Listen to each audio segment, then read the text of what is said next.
उत्तर प्रदेश के प्रयागराज में चल रहे माघ मेले के दौरान मौनी अमावस्या के मौके पर शंकराचार्य स्वामी अभिमुक्तेश्वरानंद और मेला प्रशासन के बीच हुए टकराव के बाद ये मामला और ज्यादा गर्माता नजर आ रहा है। स्नान को लेकर पैदा हुआ ये विवाद अब साधु संतों, राजनेताओं और सरकार के शीर्ष स्तर तक पहुंच गया है। इतना ही नहीं, टकराव के बाद ये विवाद शंकराचार्य की पदवी तक पहुंच गया। मेला प्रशासन ने सुप्रीम कोर्ट को 14 अक्टूबर 2022 के एक आदेश का हवाला देते हुए अभिमुक्तेश्वरानंद को नोटिस जारी कर पूछा है कि खुद को शंकराचार्य कैसे घोषित कर लिया। अब इस बहस में कथावाचक और धर्माचार्य भी कूद पड़े हैं। इसी बीच कथावाचक देवकीनंदन ठाकुर ने शंकराचार्य स्वामी अभिमुक्तेश्वरानंद सरस्वती के साथ हुए व्यवहार पर तीखी प्रतिक्रिया दी। अपने सामने धर्म संकट बताते हुए उन्होंने कहा कि दोनों अपने ही हैं। एक तरफ भगवान रूपी शंकराचार्य हैं, उन पर किसी तरह की टिप्पणी करना उचित नहीं। मेरे गुरु ने बड़ों का आदर करना सिखाया है।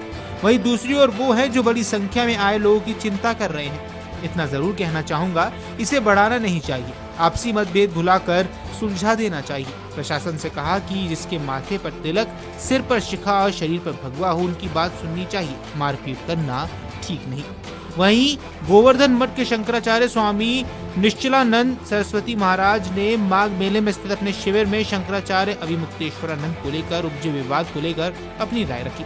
उन्होंने एक बार फिर स्वामी अभिमुक्तेश्वरानंद को अपना लाडला बताया। उन्होंने कहा कि साधु संतों के साथ मारपीट और ब्रह्मचारियों की चोटियां पकड़कर उनको खींचना बिल्कुल गलत है।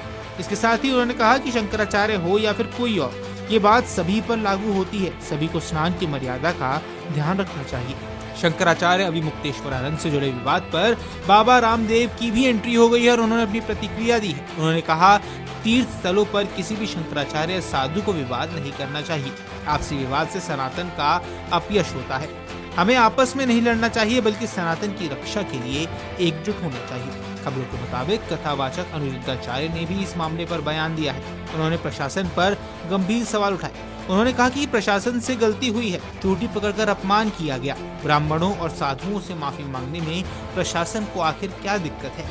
माफी मांग लेने में कोई बुराई नहीं होती। उन्होंने पूछा कि क्या संविधान किसी को यह अधिकार देता है कि वह किसी के बाल पकड़कर अपमान करे? वहीं आपको बता दें, मौनी अमावस्या के दिन मेला प्रशासन ने स्वामी अभिमुक्तेश्वरानंद को पालकी में बैठकर गंगा स्नान के लिए जाने से रोक दिया था। इसके बाद शंकराचार्य के समर्थकों और पुलिस के बीच धक्का मुक्की हुई। हालात बिगड़ने पर स्वामी अभिमुक्तेश्वरानंद ने मेला और स्थानीय प्रशासन के खिलाफ प्रदर्शन किया और धरना दिया। इस पूरे मामले में प्रयागराज मेला प्राधिकरण की ओर से शंकराचार्य को 2 अलग-अलग नोटिस भी जारी किए जा चुके हैं, जिसे लेकर संत समाज में नाराजगी और ज्यादा बढ़ गई है। इस घटना के बाद देश भर के साधु संतों की प्रतिक्रिया सामने आने लगी। कई संत स्वामी अभिमुक्तेश्वरानंद के समर्थन में खुलकर सामने आए, जबकि कुछ संतों ने संयम और आपसी समझ से मामले को सुलझाने की